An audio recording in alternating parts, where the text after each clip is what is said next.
What is up, everybody? Welcome back to another video. In today's video, we are here to take a look at the second day of the Lions and Browns injury report. It is Thursday, so we have some notes from the coordinators today. Also, we have the injury report because that's really the video, okay? We got the injury report, and there's a lot of changes, especially on the Browns side. The Lions is pretty similar to yesterday, which is some good, some bad. Also, some roster moves have been made, so let's get it started. The city's been down and it found a way to get up. And when you knock us down, we're going to get up. And on the way up, we're going to bite a kneecap off, all right? And we're going to stand up, and then it's going to take two more shots to knock us down. We're going to take another hunk out of you. Before long, we're going to be the last one standing. Welcome, everybody, to a video. Glad you guys are here. First off, before we get this thing started, I want to give a shout out to everybody that was in last night's stream. I really do appreciate it. Thank you for coming in. It was a very long stream. We went past 1 o'clock in the morning. We went for 4 hours. And I know like 30 minutes of that was me surfing. Just drop in and just smack the lip. Whoop-ah! Drop down. Snap. Ah! Haven't seen it, you could always watch it back, of course. You know what's up there. The live stream replay is there. We got through the entire game pretty much. At the end, we kind of skipped through it, but that's because it was like, dang, it's 1 o'clock in the morning. I got to end this thing. But it was a good show, I thought. And tonight, we got another great show for you guys. We got Last Second Dose on this channel. So make sure you guys tune in. Come check it out. But today, right this second, we got the injury report. And that's where we're going to start. And then we'll talk about some notes from the coordinators. We may kind of mix them in as we go. But I think we got some pretty big updates with both sides, and we need to address a couple of positional groups, like, okay, what does this mean? Who could be filling in at this spot? Whole bunch of things to address. So let's do that. I want to start with the Lions first because we have a couple of roster moves to talk about, aside from just strictly the injury report. And plus, I think we got some bad news on our injury report today. Like, I'm sitting there, and I'm just frozen. I'm like, really?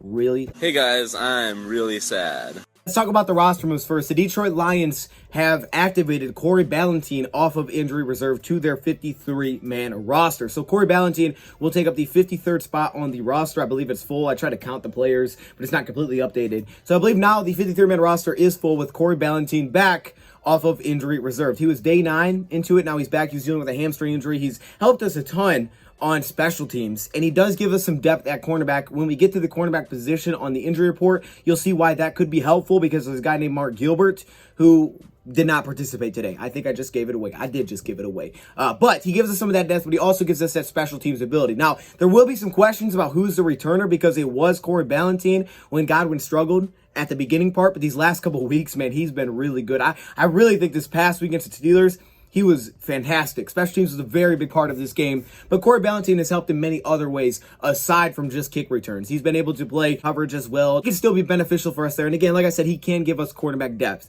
Now, if the Lions' 53-man roster is full, which I believe it is, it means that if a guy, let's say like Tim Boyle, needed to be activated for this game on Sunday, Jared Goff can't go, then the Lions would have to clear a spot on their 53-man roster to activate him off of IR, assuming that Boyle is good enough to go. And it sounds like he is pretty healthy, so if Goff can't play, it does sound like it's going to be Tim Boyle who would get the nod, because he's number 2 on their depth chart. It sounds like he's the guy that's going to get the nod if Goff can't go this weekend. Would have to clear a spot on their 53-man roster. We know Dan Campbell doesn't like to do this now on the weekends. You know, he doesn't like to do it at that time. That's why he kept the roster spot open when Taylor Decker, we weren't sure if he was going to come back or not. He likes to keep a spot open if he can, but in this situation, I guess they feel like Corey Ballentine is ready and he could help them this weekend, probably on special teams, so they just decided to bring him off IR. If they would have kept him on IR for this weekend, they could have had that roster spot open, assuming there's not another one open, because I don't think there is. They could have had that roster spot open. Lions did release a player off the practice squad. That is Parnell Motley. Okay, Parnell Motley, the cornerback who's been here since the beginning of the season on the practice squad from Denver,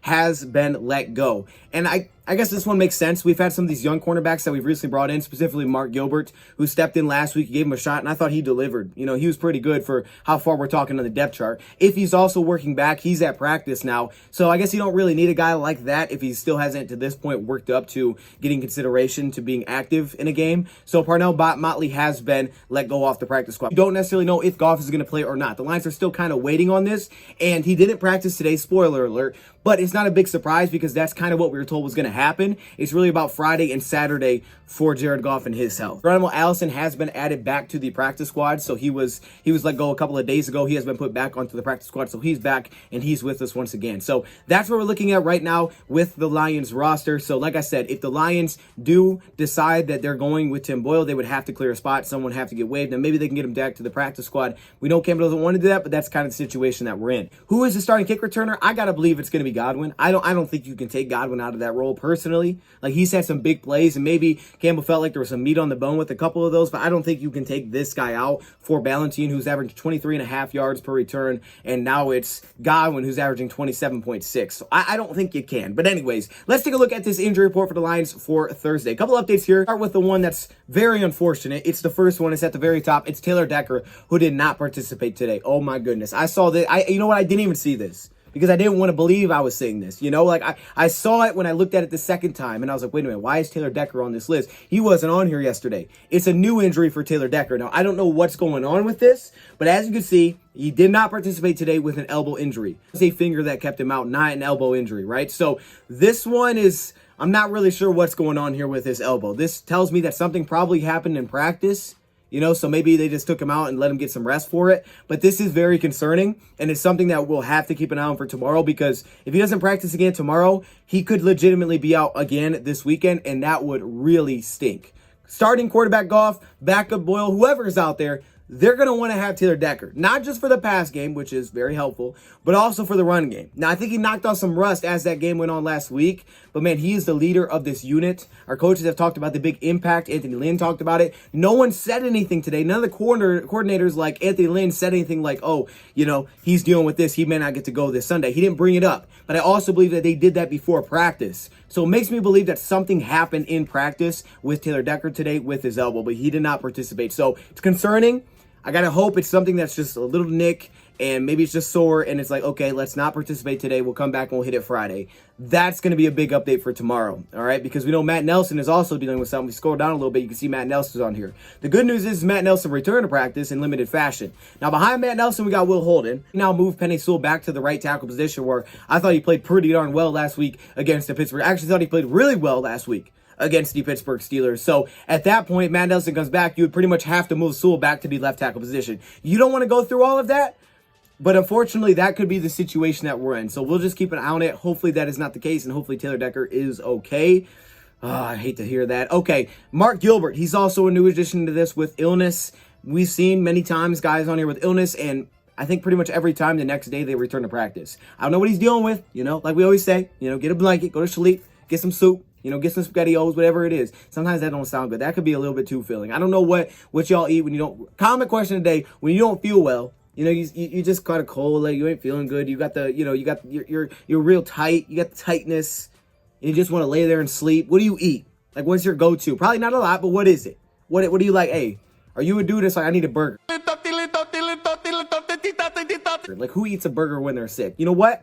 I'm mad at it. If it's good, it's good. I'm just saying. Moving down, Jared Goff, again, no change here. Still did not participate once again today. Like we said, it's not a huge surprise. It was kind of told by Jared Goff this was going to be what was happening. It was Friday and Saturday where he was going to be like, okay, I got to be honest with myself. How do I feel? Can I play this weekend? If he feels like he can play, he will play. If he feels like he can't go out there and play, he'll be honest and he won't go out there on Sunday. So we'll see. But tomorrow's the big day, I would say. Tomorrow's a pretty big day. I guess technically he doesn't have to practice this week to still play. Like, I'm sure he's there at practice. He's probably just got that thing on his stomach. Maybe he's not there because he said a lot of it was rest. But even if he is there, he's probably just walking around. So I'm sure he's not doing very much right now. And we'll probably know on Saturday who the quarterback is going to be, because usually Saturday is when you see guys taken off of IR to the 53-man roster if it's going to happen. There is that 4 p.m. deadline. So if Boyle's going to play this weekend, we're probably going to be confirmed on Saturday. You know, Saturday we should know for sure, and there will be a video out. I can bet you that for that update. We may even know when the Michigan game is going on. Keep in mind, you know, like we said, there still is a chance David Blau could play because Tim Boyle's not ready, but it sounds like they think Tim Boyle's okay to go. Flowers, who re-aggravated, it seemed like his injury against the Browns, talked about this yesterday, he did return to the game, but once again, no participation. This kind of thing just feels like rest. It feels like rest with a vet player. They're like, okay, let's give you a couple days of rest, and then we'll see where you're at on Friday. That's kind of how this feels. So I'm not counting him out for Sunday, But again, tomorrow's going to be a huge update for him. Even if it's just limited, he'll probably play on Sunday, I got to believe. But Jamar Jefferson, again, no participation. Maybe it's seeming like he doesn't play this weekend. I guess that wouldn't be a huge surprise because Campbell kind of warned us that that could be a possibility. I don't think Jamar Jefferson plays this weekend. I just got that feeling. I hate to say it because I'm a big Jamar fan. I literally got the guy's shirt before the season started, okay? I'm a Jamar guy. All right, I bet there's no one else out there who bought a Jamar Jefferson shirt aside from his family. His family probably bought his shirt. I bought his shirt as well. I think he's going to play this weekend, but we'll see. I'm holding out hope because I want to see him. The plan was to get him more involved last week. Godwin a little bit less, they said, because of the special teams responsibilities as well, because they have him out there all the time, so it's a lot for him. They do like Godwin. They want to keep him getting involved, but Jamar was the guy that they came in with plans to get him much more involved in this past game against the Steelers. But he only had the 2 carries. But the 2 carries were pretty darn good. I mean, it was a 9-yard run and a touchdown. Actually, he had the first down on the 3rd down run as well. All his carries were good. All right, Matt Nelson, good news there, though. Returned to practice today in limited fashion. So at least if Taylor Decker can't go, at least we could have Matt Nelson back. But I hope we have both those guys because I want to see this O-line continue to get back. Solidify that positional group where we probably have the most excitement going forward. The future is the O-line. It'd be nice to see that positional group be able to get healthy and start to mesh for the second half of the season. Austin Bryant, great news here, though. He returned to practice. He was listed as full participation, especially if Trey Flowers can't play this weekend. It'd be nice to get some outside linebacker depth there with Julian Okwara, Austin Bryant, and Charles Harris. Okay, that's not to say Austin Bryant would be the starter, but it would be nice to at least get him back because, like I said, he was not active last week. So if you can get him back, then you at least could get some of that rotation once again going against a team that's going to run the football a lot. You think we like to run the football? All right, just take a look at the Cleveland Browns. 4th in attempts, 1st in yards per carry. I think tied for 1st in yards per game. They're pretty good at it. All right, they run the ball a little bit. And they got Nick Chubb. Kareem Hunt won't play this weekend. Dearness Johnson, who is really good. Demetric Felton, who could be back off the COVID list. So they run the ball a little bit. It would be nice to have Trey Flowers because even though he may not be playing up to the 90 million, the dude can stop the run. And we saw that in the film yesterday. He played with a lot of effort. He played high effort, high energy. So I'll give him a whole bunch of praise for that.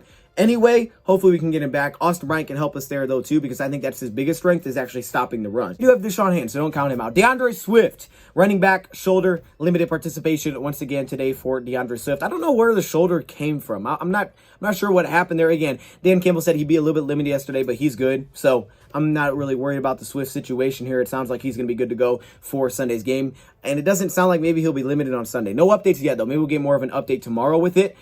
But I don't know. I'm not super concerned with it. It's probably soreness from getting so many carries last week. And that's why it's nice to have other running backs. We may be getting one back, though. T-Walk, concussion. He said he'd be good to go this week. And again, limited participation. So I'd say that's a pretty solid update. Here's a great one. Jamal Williams. Limited participation once again. That's great news. Because not full participation, but it's limited. And it's just nice to see him back with participation at any capacity. So that's fantastic. They miss Jamal Williams. That's how Anthony Lynn put it. They miss having that guy. They miss him in practice. You can tell when he's not there. He's the leader of this backfield is what they call him. They love him in short down situations. Deuce Staley said we miss him there on those spots. So if you can't have Jamar, who kind of was the short down running back a little bit, I guess until he went down because on 3rd down they went to Jamar. And then once it was just Swift and Godwin, it was like, well, I mean, just whoever you want to go with at this point. So they went with Swift. But it's nice to have that guy in shorter situations that you really can just look to where you know who you're going with. Like in short down situations, we know it's Jamal. Be back. I'm so happy I keep my helmet on, even for press conferences now, you know? I'm bringing this to everywhere I go. I even wear it in meetings. But, you know, I'm just happy to be back with my teammates and really just come back and get what I can for the team, you know, do my part. It was Jamar last week. So if you don't have a Jamar, to get this guy back would be fantastic. And then you cap it off with Jerry Jacobs. Again, full participation. Looks like he should be good to go this weekend against the Browns, who have some receiver injuries showing up there. So there are some things to keep an eye on with this team when it comes to receiver injuries. But again, we'll see how the weather is because the weather could definitely play an impact on this weekend's game. Both teams have already stated that. I like the old logo. I don't know what that is. Is that like an elf? I'm not sure what it is. I feel like that might be disrespectful that I call that an elf, but I think I mean, look at his ears. That's like elf ears. That's what people say, elf got big ears. Big ears are cool. I think that's what that is. You know what I'm saying? Like Dumbo, how's he gonna fly if you don't have big ears? Like that logo, like the brown helmet. Yes, it's the helmet. That is cool.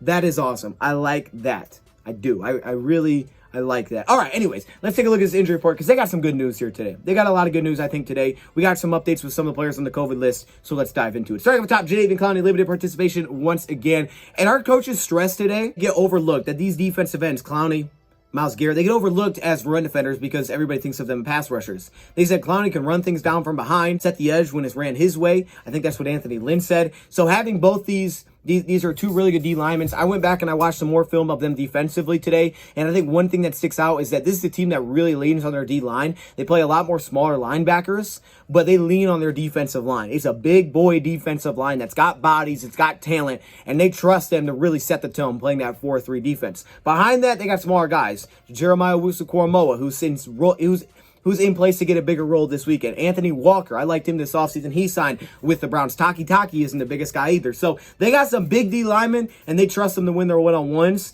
So, yeah, I just thought I'd point that out. Myles Garrett's the next one. He had full participation today, returning from a personal issue. That's why he didn't practice yesterday. But full participation is good news there. He was a little bit sore on his foot, but it looks like he's fine. He should be playing in this game, which is not good news for us, but it's good news for them.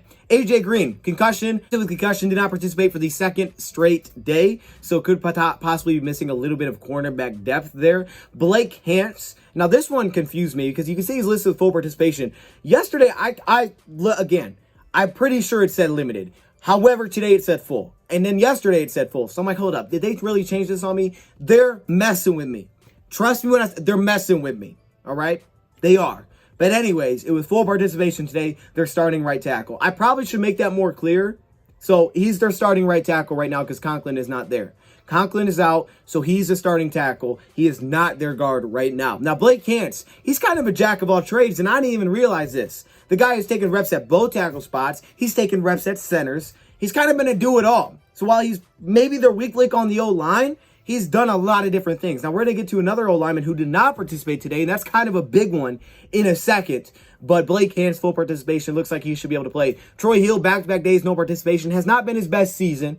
And I could see that watching him back. But he is a pretty smart player. Again, he has the connections, and he's their starting slot corner. But it was a pretty serious injury. I'm sure they'll take that slow. They did say there was good news with Troy Hill. They didn't say what the good news is. But at this point, no participation for back-to-back days. He had a neck sprain. Malik Jackson, their interior defensive lineman, with limited participation today from yesterday where he did not participate. So, yeah, the D-line is really starting to come into form. Like, you're thinking maybe they could miss a couple guys. No, Myles Garrett's going to go. Malik Jackson looked like he's going to play now. We know Clowney's probably going to play. So their D-line looks like it's going to be okay. All right, probably the strength of their defense looks like it's going to be all right in this game. And when you're trying to run the football, like the Lions are going to try to run the football, and like Anthony Lynn said, this could turn one of those games where it's just running practice for both teams.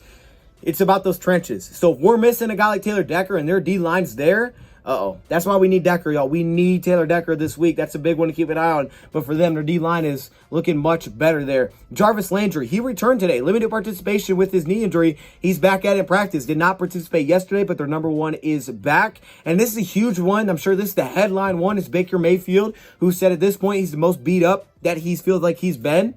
But he had limited participation today. So he was back at it in practice. And according to Browns reports, he looked good. He threw the ball well. He looks a little bit less mobile, but it looked okay. He was less mobile last week, so there's certain things that maybe they can't do with him mobility-wise. But he apparently does look fine. And the thought is he's going to play this weekend. And I think that's kind of what we expected. Tack McKinley, the defensive end, groin, limited participation for the second straight day. Here's another update. Donovan Peoples-Jones did not participate today. So I guess this is something that actually tweaked yesterday.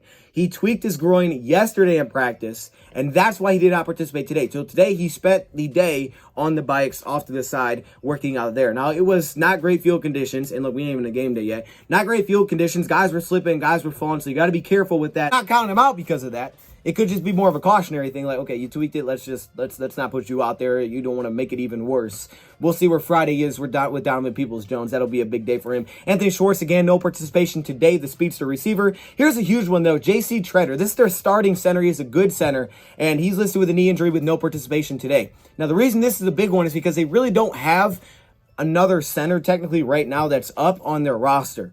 All right, their backup center, Nick Harris, out of Oklahoma, is on the COVID list right now. He was out. He was placed on the IR, and I'm pretty sure he came back off of IR. His 21-day period was good, but now he's on the COVID list. So that's really their only true backup center they have on the team, and he's not technically available right now. He could be by the game, but he's not right now. So J.C. Treader can't play. I'm looking at him like, who in the heck is their center going to be? I don't know for sure. Some people are saying Blake Hance, but I'm like, Blake Hance for starting tackle. How is that going to work? So it could be this young offensive lineman that they picked off of a practice squad from the Houston Texans. His name is pronounced Yelda Froholt. Hey, Look, I don't even know if that's his first or last name, but maybe that's his whole name. I don't know. Okay, this is a guy that's played both guard and center with Arkansas, so he has experience taking snaps at both. Chris went to IR, all right? But now he's off IR. Right now he's just sitting on the COVID list. So, Nick Harris could play this weekend, but that could be their option at center possibly if J.C. Tretter can't play. The thing with Tretter is this is not a new injury. He's been dealing with this all year, apparently. He's missed a lot of practice, apparently, but he just keeps going out there. He keeps finding a way on the field. I mean, he's kind of like been an Iron Man in the past. He gives me some Frank Ragnow vibes. Makes me think of Ben Roethlisberger last week. He may miss practice, but usually he finds a way to play on Sunday. So even though it did not participate today and it went down, you still can't count the dude out. Be somebody else. It could be, but I'm thinking that's probably who their, guy would be up in that situation, assuming that's how it could play out. He said yesterday, Nick Chubb, Demetric Felton, both those guys are on the COVID list, and so is Nick Harris, the backup center, which we really didn't touch on yesterday, but now that this is something I'm seeing and I kind of dove into it a little bit, I think it's important that we at least mention that. And the only update they gave us is that they're going in the right direction. I don't know what that means. Like, you just follow the protocols, but they're going in the right direction, so maybe they'll play this weekend. Nick Chubb's a huge one. Like, we know that, especially with no Kareem Hunt. Dearness Johnson played well, but Nick Chubb's, he's different. So I don't know if they're going to play this weekend, but they said the right direction for those three guys. And there you go. I mean, that's all we got for those. I don't know what that means exactly. Owusu-Koramoah, we know about him, the Notre Dame draft pick, second round this past draft, and I think a lot of people thought that he kind of fell in the draft. But Jeremiah Owusu-Koramoah could be looking at a much bigger role against the Lions this weekend. So last week he didn't play a ton of snaps. He only played 31% of their defensive snaps, and it was kind of him working back to it, right? Their defensive coordinator talked about him kind of getting back into it, and they're looking at kind of just letting him go this weekend and just seeing what he can do. Because before his injury in week 6, he played about 90% of the snaps the last 2 weeks. Before that, it was about 50% and 90%, which I think partly was because of schematic reasons. You're playing against the Chargers and playing against Arizona teams that spread you out, so they were using a little bit more. But then he went down, and then he came back. And last week we saw him a little bit against the Patriots. He had a couple of tackles, 4 tackles in that game, and he didn't play even a ton of snaps. But now this week could look like he could play a lot more this weekend. But up to the injury, he was one of their team leaders in tackles. He had 29 combined tackles and only for first 5 weeks of the season. Okay, this guy's been pretty good for the Browns. The way they utilize him, I think, is really good. They like to put him at outside linebacker when a team goes to some heavier sets to get speed around the edge. That way he can just run behind the play. They put him on the weak side of formation. We know about Jeremiah Owusu-Koramoah back from the draft time. He's a sideline-to-sideline speed guy, all right? He flies around. Sometimes he'll overrun things, but that's where he's at his best. He's a good coverage linebacker as well. He looks like a defensive back. He wears the number 28. Anthony Walker next to him wears the number 4. They look like defensive backs in there. And remember, back in the pro day, he did drills like the defensive back. Real good statistically in coverage so far this season, but they got good coverage linebackers. Like Anthony Walker, I thought was a real solid coverage linebacker as well. They don't have the biggest linebackers, but they got a real good D-line. So they kind of play a little bit smaller at linebacker, big at defensive line in that 4-3 front. It almost gives kind of vibes what the Saints did when Aaron Glenn was there. Lions defense is a little bit different now, but that's kind of what the vibes I get from how their defense is set up. So if you can get past the D-line, if you can move this D-line, if you can win that battle, you got a chance to have a good rushing day. But on the season, not a lot of teams have been able to do that. That's why the Browns are one of the best rushing defenses in football. Please point that out. Keep an eye on Owusu-Koramoah this week because he does have some missed tackles, but he does fly around as well. So, he's one of those guys that you can run it right at, but you got to get past the D-line first. All right, so quick update there. We could see him much more this weekend. Quick couple notes from our coordinators. We got to hear from Anthony Lynn. Yes, he's still the offense coordinator, and from Aaron Glenn. Anthony Lynn first. He's still our coordinator. He says right now he's doing much more work than he feels like he's ever done because he's a guy that's helping with tendencies. He's feeding all the information to the coach. He said he still called some plays in their last game. Look, people have asked me, do I think he's going to get fired? Like, no, I don't think he's going to be fired this season. I think he'll remain as the offense coordinator, even with Dan Campbell calling the plays, because a lot of this, he's still coordinating. Like, this happens around the league a lot where you have a head coach, he's the play caller, but you still have a coordinator. Like we said, the Chiefs did this with Andy Reid. I don't know if they still do it, but they did it, right? So this is something that happens around the league. And Anthony Lynn said, look, I was in his shoes. I was the head coach. He was the coach at LA. And he was like, if I was Dan Campbell, I would have done the same thing. We're 0-8. I need to spark some life. So I'm going to call the plays. I have the offensive background. He called Dan Campbell a very smart coach. And he said right now he's just trying to give him all the information he can. He said, I even did call a few plays in that game. He wouldn't tell us how many or which plays, but apparently he did. I mean, this could work well together. Now, future-wise, I don't know if this, sticks around because Dan Campbell continues to be the play caller for the rest of the season. They may offer him like, hey, Anthony Lynn, you want to stay and be the coordinator? I don't know if he would stay with that because for him, it would just probably make more sense. He'd probably get a job somewhere else where he would get to call plays or maybe even have a higher role, maybe at the collegiate level. I know everybody brings that up. So maybe, maybe he'd go somewhere else at that point. But I don't think during the season they would do that because he's still the coordinator. Campbell is just the guy that's calling the plays right now most of the time. And a lot of it, according to Anthony Lynn, is that he wanted to be able to have those conversations with the quarterback. Only one guy gets to talk to the quarterback with the headset. And right now Dan Campbell wanted to be that guy that's able to have those conversations. And I get that completely. So I don't think he'll be fired during the season, but I don't know what his future is with the Lions. I'm not sure, how that looks right now. But anyways, he still is helping us a lot. He did bring up Tim Boyle, and he said this. He said he threw well today. He's got full confidence that he would be able to get the job done if he, got to go. The biggest thing with him is that he hasn't played in a while. So you're talking about a guy that hasn't played in a while. He's also only threw 4 passes in his career in regular season games. He hasn't started a regular season game before. So he's a guy that's taking some knees, during games. He played well in the preseason with Green Bay. He struggled a little bit with us, but they're obviously 2 different situations. And he did beat out Jordan Love. But with us, we saw him start a little bit of preseason. He has not played in the regular season. He hasn't came out and started the game. So this would be his debut. Now, Blau did. I wouldn't say Blau played that well. I think he had some good flashes, definitely in preseason. I thought he brought us back. He did play with the third group, but he also had, this is why he's a third-string quarterback. So like I said, Boyle will be the 2. If Blau can't go, Boyle will be the next guy up, assuming he's healthy enough, and it sounds like they believe that he is. We'll keep an eye out, though, because Friday and Saturday we'll know pretty much for sure. And he said, I feel like Dan Campbell did what gave us the best chance to win in that game. Okay, I feel like we watched the film yesterday. There were certain things that I didn't like, but okay, I mean, overall philosophy, again, I didn't hate the philosophy of the game. He did say Decker made a big difference in their last game. Yeah, I would think tonight I haven't because they said his finger's good. It's just a new injury now with his elbow, so I'm just hoping it's nothing serious here. Okay, now he talked about the receiver, of course, Josh Reynolds. He actually asked about it twice. He said, look, Reynolds can help us, and he's looked really good in practice. He's the guy that he looked at as a Mike Williams coming out of the draft back when he was coming out a few years ago, and he's one of those guys that he felt like was one of the best 50-50 ball winners, coming out of that class. Like, if you put up a 50-50 ball to him, he's coming down with that football. So look out for the Lions to throw some 50-50 balls. Whoever is the quarterback and just take some chances throwing it his way. If it's Goff, we know there's a great relationship there. He trusts the heck out of him because I mean, this dude was texting before we even got him. Hey, did we get you yet? He already had his number. He had that thing on speed dial. We know the connection was there. You could see it on the film. And if it's someone else, they'll probably draw up plays and say, let's just try to get a shot to Reynolds. But he didn't say for sure he was going to play this weekend. Dan Campbell kind of did. He didn't say, though, but he did say. And Anthony Lynn did this last week. He's like, well, I can't say for. Like, come on, Anthony Lynn. Don't lie to us. But he did say that, yeah, he should be able to help us. Staley also talked about the run game last week because we know from the mid-third quarter to the fourth quarter, we really stopped, finding success. And we broke down the film. I think I know why that was. But he said that's not on the backs, that's on us. And I think, they clearly saw that in film. So that's good. At least they acknowledged that they saw that on film. That, okay, yeah, that wasn't on the backs. It was kind of like the situation that we were putting them in. I love to hear from Aaron Glenn, man. He gives some great answers. He came out. He had a smile on it. Now, I wouldn't say he had a smile on his face, but he gave us some good stuff. He was a little bit happy with this week, especially after that Philly game. He was like this. First off, our focus was on red zone, and we did good in the red zone. We Lions were 1-3 on the red zone. Defensively, 1 for 3, so that is good. Now, 2 of them were breakdowns, right? So that's a little concerning. One was a breakdown that they didn't complete. The other one was a breakdown to give it the first touchdown. So obviously, that's just a communication issue. And the other one, they did get a stop. So he is right. Technically, yeah, 1 for 3. I mean, however it works, you did find success there. Let's talk about the turnovers, how the guys just kept battling, the turnovers they were forcing to keep us in the game and give us an opportunity. Also on third down, he talked about the protection. Teams are max protecting us a lot now, especially on third and long. The Lions only bring 3 rushers, and they'll drop back and play the sticks. We saw that yesterday. He said with those 3 rushers, you got to just continue to get after it, and hopefully you can get a sack. But he said, we got to play it smart because teams are max protecting us right now.